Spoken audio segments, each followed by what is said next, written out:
বন্ধুহরি, আজকের আমরা যে বিষয়ের উপর আলোচনা করব সেটা হলো আগামী একাদশী। আগামী একাদশীটি 16ই ডিসেম্বর, রোজ মঙ্গলবার। একাদশীটির নাম হলো সফলা একাদশী। এটি অগ্রহায়ণ মাসের কৃষ্ণপক্ষীয় একাদশী। এই একাদশী সম্পর্কে শাস্ত্রে অনেক অনেক মাহাত্ম্যের কথা বলা আছে।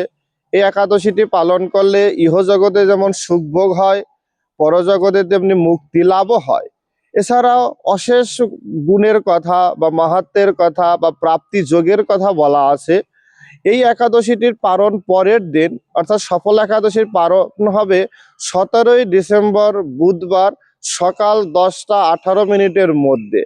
তাই আসুন সবাই আমরা একাদশীগুলো পালন করি এবং অন্যকে পালন করতে উৎসাহিত করে। ভগবান শ্রীকৃষ্ণ গীতায় বলছে যে তিনি মাসের মধ্যে অগ্রহায়ণ, অতএব অগ্রহায়ণ মাসের একাদশীর বিশেষ গুরুত্ব বহন করে।